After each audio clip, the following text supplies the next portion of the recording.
Hello and welcome to Odds on Serie A, Matchday 31. We have the same gap at the top of the table. Napoli and Inter won their games and there is a big fight for the Champions League spots, Leo. Yes, absolutely, Edu. That fourth spot is going to be tight until the end of the season, to the point where even Atalanta needs to be looking over their shoulder because Roma is in there, Fiorentina is winning their games, Juve, we will see now with Igor Tudor, but they won on the weekend and they're also there. So it's going to be a nice end of the season fighting for Champions League. And also, and starting this weekend, a lot of 6-pointers looking on the fight to avoid relegation. We have a great weekend ahead of us with a lot of partidazos, great game in Italy. So let's analyze everything, guys. Of course, leave your comments and press the like if you enjoy our videos. And now let's go on with the show.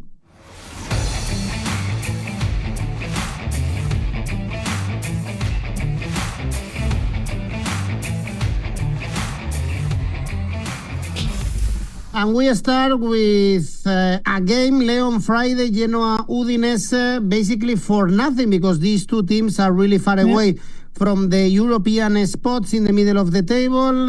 Genoa lost to Juventus, but very strong at home, 4 wins and 1 draw in the last 5 games. Udinese lost to Inter. They were this close to get a point from San Siro, and also lost to Verona in the last 2 games.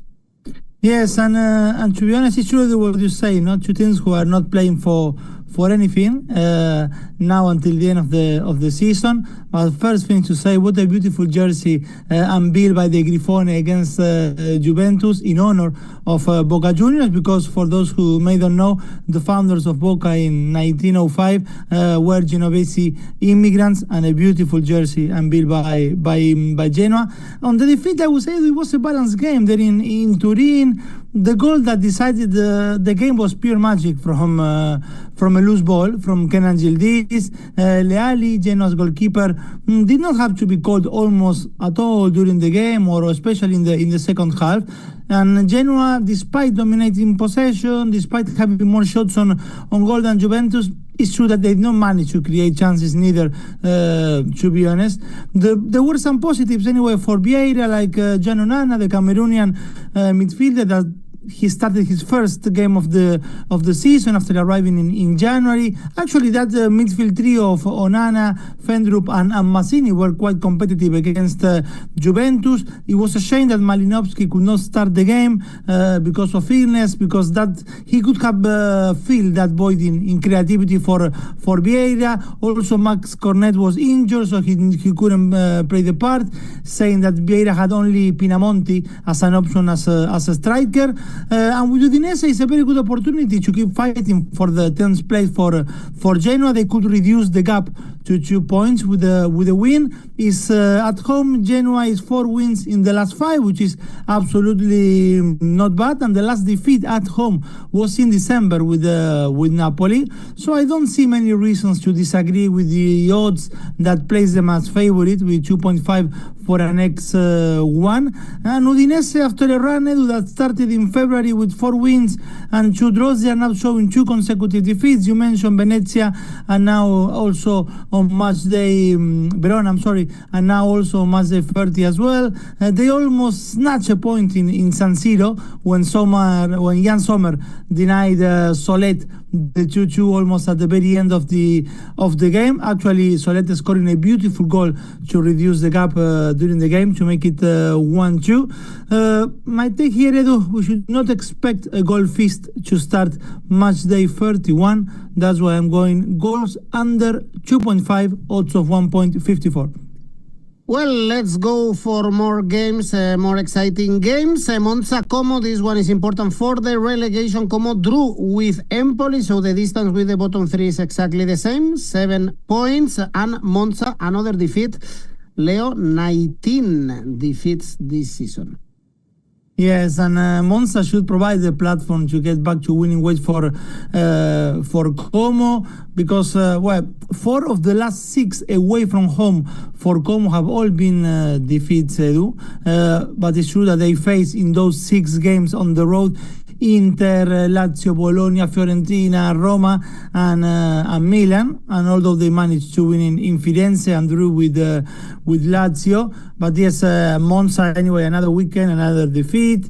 This time in Sardinia, they lost 8 of the last 10 games. I think, yes, they are 27 points worse off at this same stage of last season. That tells us absolutely a lot. And for Como, yes, we are the same where we were last week, 7 points above Empoli. And again, another chance that if they win, in this case against Monza, they could say that they're going to be playing another season in Serie A. But it wasn't good, the 1-1 with Empoli at home. 𝐿𝐭𝐴 scored the equalizer for Empoli, but he missed several sitters too. We could have been here talking something completely different. I understand why Fabregas was absolutely annoyed after the game, criticizing some of his players, saying that some of them believe that this is Bayern Munich, but we are Como. He only said that 𝐜𝐨𝐧𝐧𝐞𝐜 played a good game. It's not a surprise anymore that Como scored first and then they may end up losing points. It's 24 points lost from winning positions for Como this season. It's huge. It's a lot, but still favorites to win away at Monza, and I'm taking that route. Como to win 1.75. And for the title race, we have Parma Inter. This could be a tricky game for Inter because they are playing the Coppa semifinals, a derby against Milan. We are recording the video before the game, and the following week, Leo, they have Bayern Munich, and we know that the second life of Inter, the second line, is suffering usually. In this season, the level is so different, so also we have to consider which competition 𝐿𝐴𝐧𝐧𝐞𝐿 is going to prioritize. And Parma are fighting for their lives, 3 points above the bottom three consecutive draws. Yes, we're going to see a heavy rotation, I believe, from Inter. 3 very important matches, and this one with Parma is sandwiched between the Derby della Madonnina and that first leg against Bayern Munich. And I guess the hopes for Parma are actually in there, that Inter may rotate, that Inter may focus might be on Bayern Munich by the time they play them at the Ennio Tardini. But still, I mean, Inter cannot relax during this Serie A because it's just 3 points in front of Napoli, and there is a big chance for them to win and to put the pressure for Monday on Napoli's side, to start the game against Bologna 6 points behind them.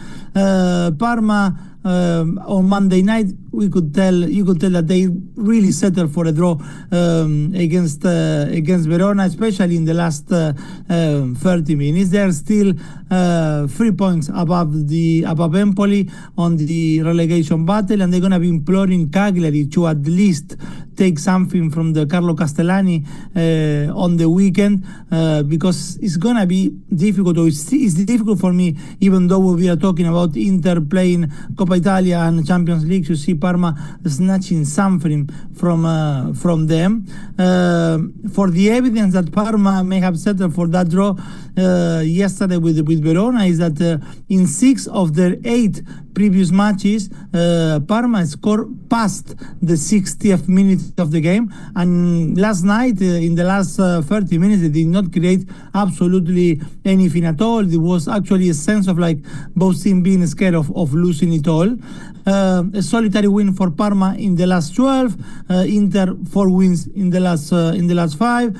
They played a good first half. Inter actually a very good first half. Why not, against Udinese? Fratesi scoring after 2 months. Arnautovic scoring his first goal of the season. But in the second half, they dropped very close to Sommer. And as I said before, with Udinese, it could have been different. It could have been 2-2 if it wasn't for the Swiss goalkeeper. Lautaro, we will see if he plays a part in Coppa Italia, which I don't think so, and probably may not even play against Parma, and they're going to try to keep him fit for Bayern Munich. All in all, I believe in Inter being the favorite in here and doing the job. Half-time, full-time market in both cases for Inter, odds of 2.25. Let's see if this key week for them, Milan, Coppa Italia, Parma, then Bayern Munich, and of course Bayern in 2 weeks, again, in the second leg of the quarterfinals, is a congested calendar for everyone, and especially for Inter, alive in all the competitions. And the other rival in the city, playing at home, Milan against Fiorentina.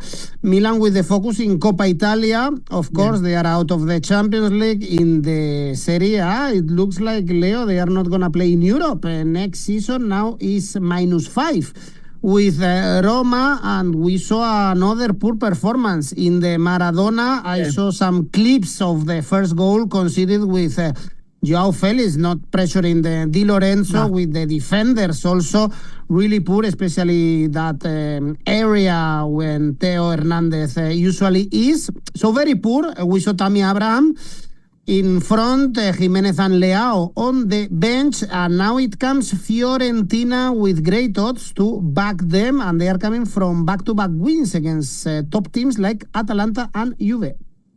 Yes, Edu, exactly as you described it for Milan. A very poor performance. After 64 seconds, they were already losing 1-0, and after 20 minutes, they were 2-0 down.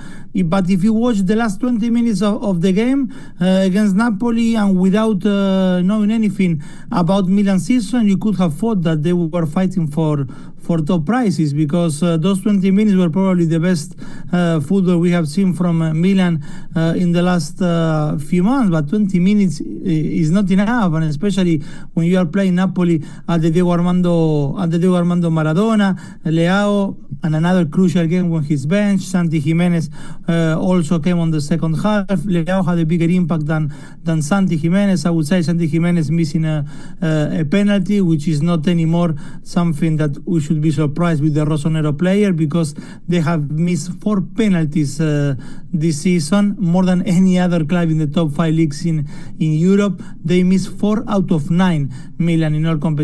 Before Jimenez, we had Theo Hernandez, Tammy Abraham, and Pulisic missing as well penalties. They remain in 9th place, you said, out of every European spot, 9 points away from Bologna, 5 away from Roma.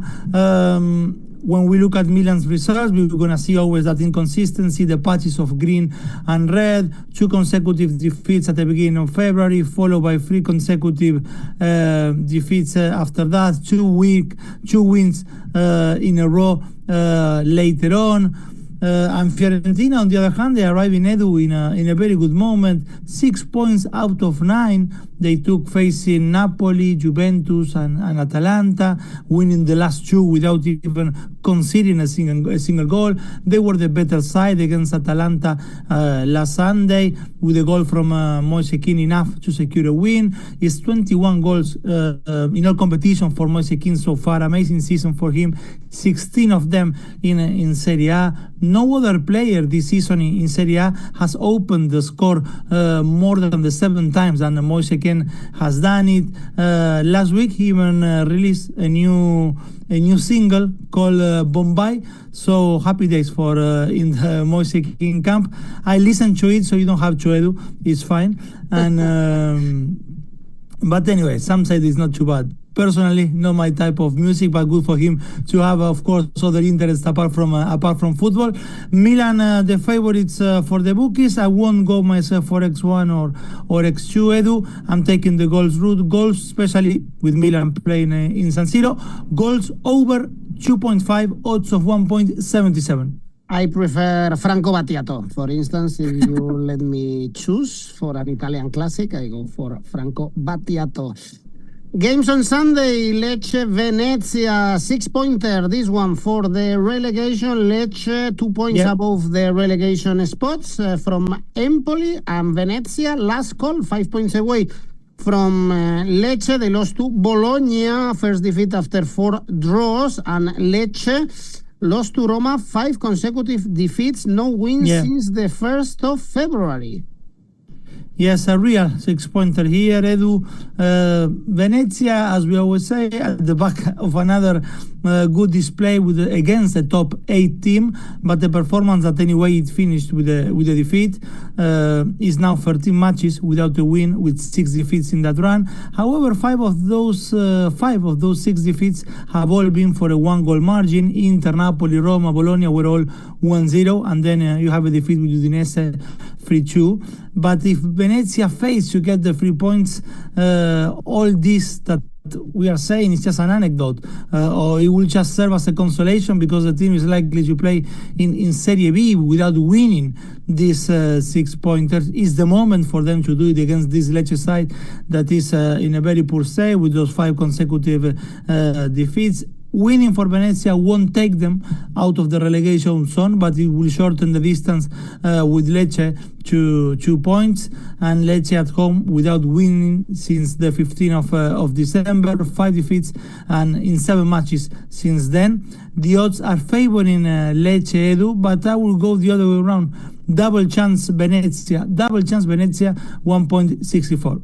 The draw could be a real deal here. 3.3. It would be better for Lecce than from Venezia, but still, and Lecce hoping, also Venezia hoping that Empoli don't catch points against Cagliari. Is our next game. Empoli still in the relegation spots, drew with Como. They have Coppa Italia semi-finals this week. Yes.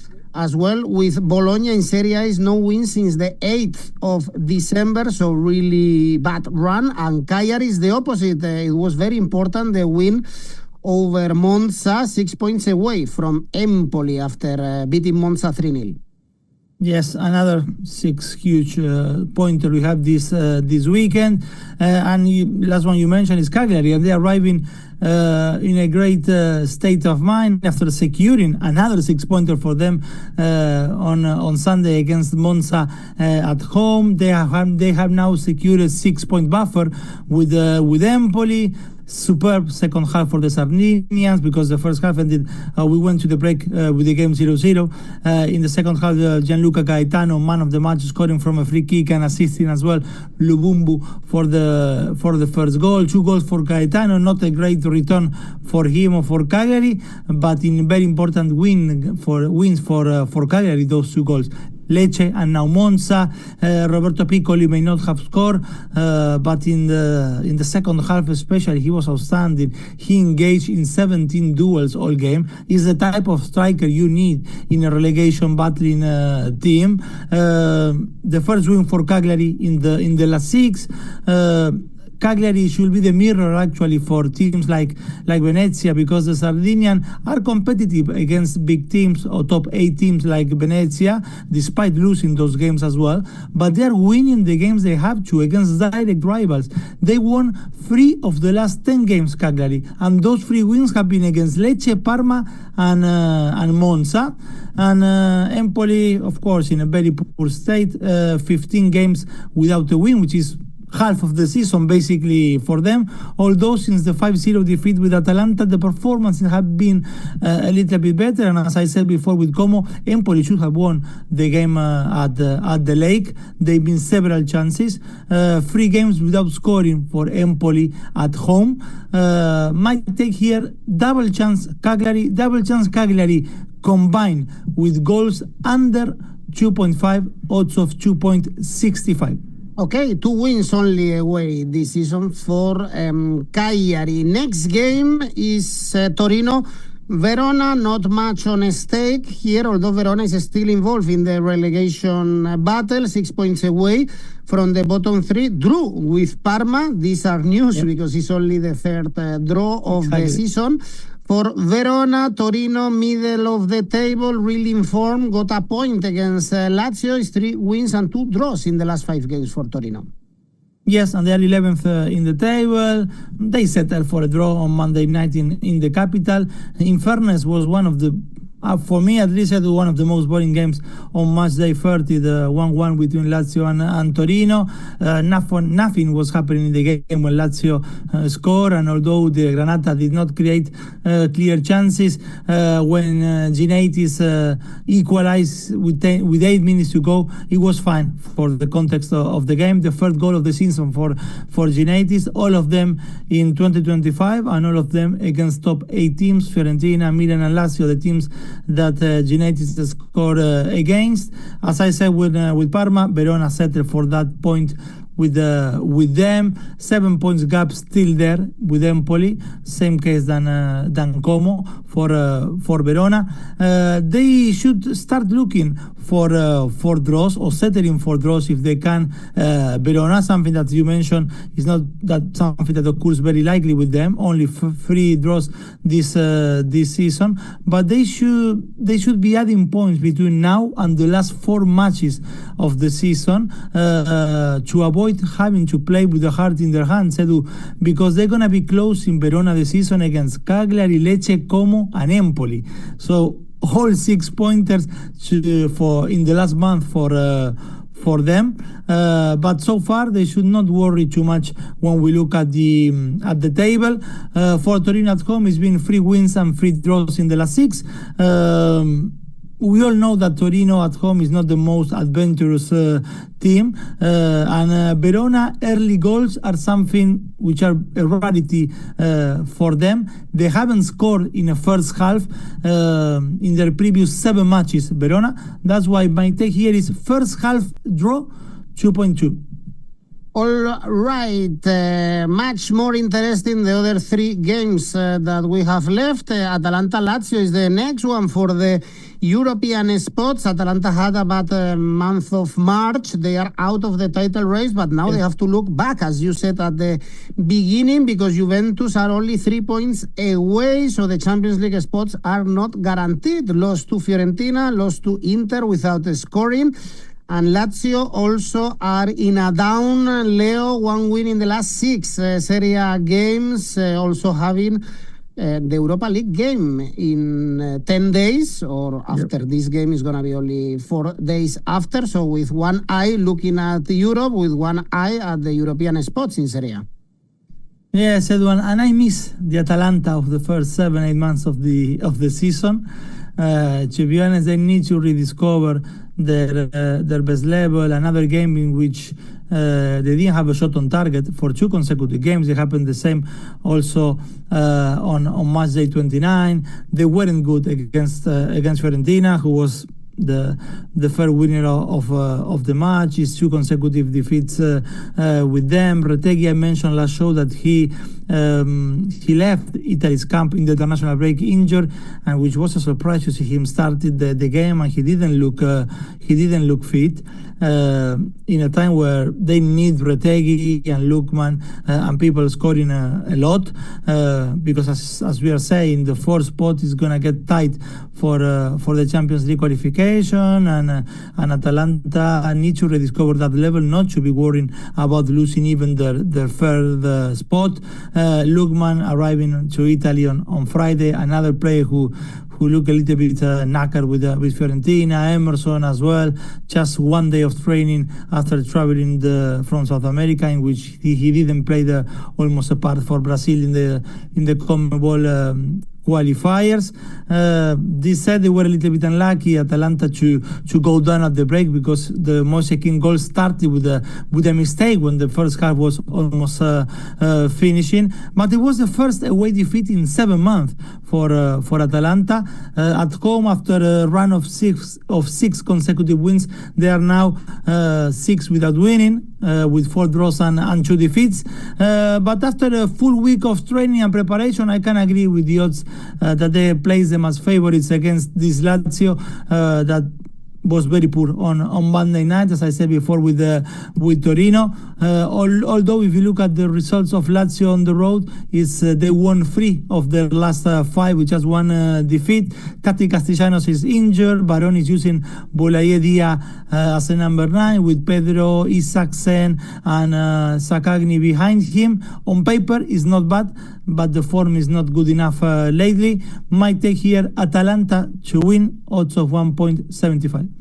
Well, next week we have the derby, the La Capitale, actually, and what a game for Roma, what a season for Ranieri. El Professor is doing great things. We were talking about relegation matter, about Roma before he arrived, and in the last 10 games in Serie A is 9 wins and 1 draw. Now without the Europa League, the focus is the Serie A. They won at Lecce with 𝗀𝗵𝗿𝗀 scoring the winner, again 1-0, and now they have Juventus. You mentioned the debut for Tudor in the game. In the content was not great, but in the result was positive, beating Genoa. These teams are only separated by 3 points, so if Roma wins, they will be 11 on points.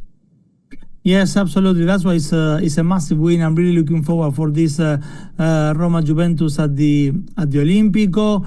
I would like to know, Edu, who was the one who, in that board meeting, raised his hand or her hand and said, "I have a manager, I have a coach for Roma, Ivan Juric," because now it seems incredible that before Ranieri it was him, and the turnaround with the Professore has been and still is amazing. 7 heaven for Roma, 7 consecutive wins for them. That last time they achieved that in Serie A, that was in 2016 with when Luciano Spalletti, now the Italy's manager, was conducting the giallorossi. Another 1-0 win on the road, their 4th consecutive one, 9 wins as well in the last 10 overall, 4 points behind the Champions League spots. Even Brian Cristante recognizing after Lecce on Saturday that they not even themselves, the group, thought that they were going to be in this position at this stage. It was a hard-fought win for them anyway.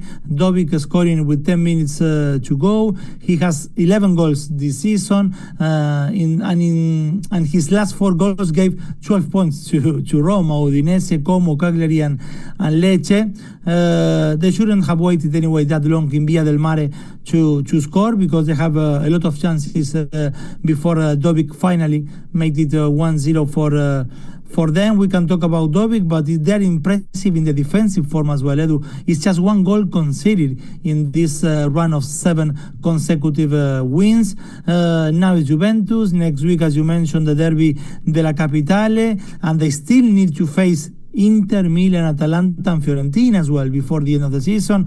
So it's understandable as well when Ranieri is seeking for a little bit of calmness and asking the fans to go week by week. And now it's Juventus who had Igor Tudor making his debut, and it was quite alright, to be honest. Edu, he changed some things. To start, he changed the system, 3 at the back, and played with Miner, 𝐜𝐨𝐧𝐧𝐸, Nico Gonzalez, and 𝗏𝗏𝗏𝗏, all of them starting. There was probably an intention to play a little bit more direct at times. Defensively, the team did not look as open as with Mota, who they were always subject to a counter-attack under Thiago Motta. However, the bad news was Gatti's injury, and the goal was all property of 𝐿𝐵𝐴𝐺𝐵's magic. We know how the Olimpico ignites Roma, but this should be a very good test for both teams. I expect goals here. Might take both teams to score, yes, odds of 1.91. Not bad.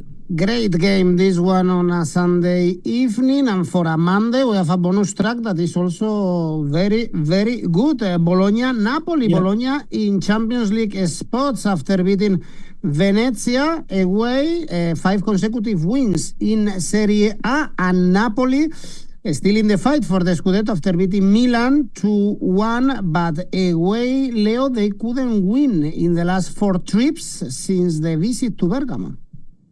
Yes, absolutely, and that's why this game is so important for them to rediscover the form on the road, but also Edu, especially because, as I said before, it's very likely this game Napoli is going to start the game 6 points behind Inter if Inter does the job, as I believe at the Ennio Tardini. It's a great way to finish match day 31, this one, but I have to say that at this stage, with so much at play, Edu, for the title, for the European qualification, for the relegation battle, it's not good we are having this Monday fixture, I believe, still. Because in a way, yes, it puts unnecessary pressure on some teams, but at the same time, when teams know in some results that happened with Parma and Verona, we have games which teams do not want to play an attacking game because they could settle for a draw when they know everyone else's result. But talking about results, a great win, of course, for Napoli against Milan. A massive first 20 minutes when they took the advantage to 0. Politano, an ex-Inter winger, scoring his 6th goal against Milan in his career.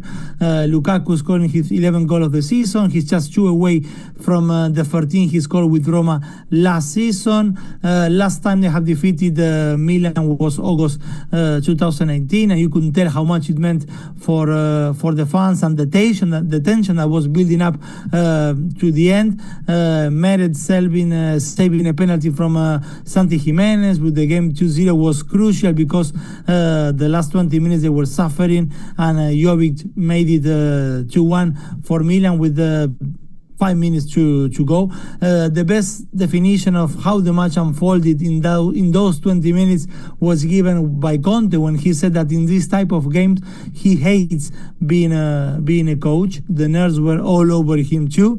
Conte does not run away from the fact that his team is fighting for the title, but he keeps repeating that Inter is on a different level, that Inter is by far the best team in Serie A, trying to take the responsibility out of their players. Yes, Edu? He's right, I think. No, he's right. I mean, he's right, but I can see that the intention as well is not to put pressure on his players. But the reality is they're just 3 points away from Inter, and now the challenge is massive with this Bologna side.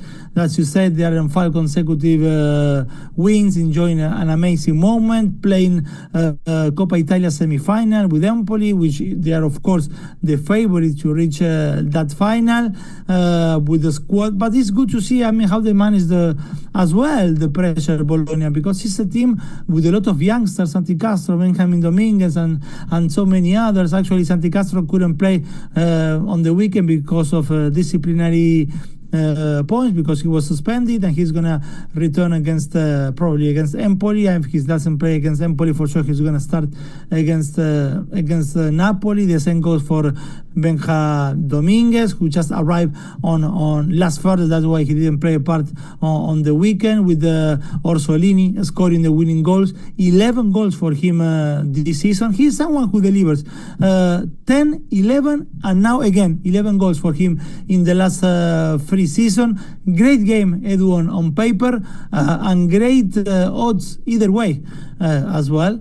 By my take here, it will be, I'm back in Napoli. Yes, I think that the playing for the title, it means a lot for this group, and if there is someone who can manage pressure on the players, that is for sure Antonio Conte. I'm not going completely anyway 𝐻𝐿, but I'm taking draw, no bet. Napoli also 1.81. Very, very difficult game for Napoli. Could be the end of the title race, but who knows? Perhaps Inter 2 days before drop points with Parma. Really interesting. This Serie A. Remember, guys, that you can also post your own tips in Oddspedia. We have our tipster competitions going on, and this is the beginning of the month of April, so you can participate in our monthly tipster competition. So remember also that you can create your own one thanks to rivals. For instance, you can create a customized one about Serie A. Leo, your safe bet? Inter to win 1.5. And the ACCA? which hopefully Edu will come as good as the last one, as on match day 30. And actually, it was a good match day, not just because of the ACCA, but we had 7 out of 10 individual tips also coming right. Hopefully, it's going to be the same or similar on this weekend. The ACCA Venezia first half double chance. Milan Fiorentina goals over 2.5. Roma Juventus, both teams to score. Yes, these 3 together, odds of 4.73. Great, Leo Bachanian. Thank you. See you next week. Bye-bye.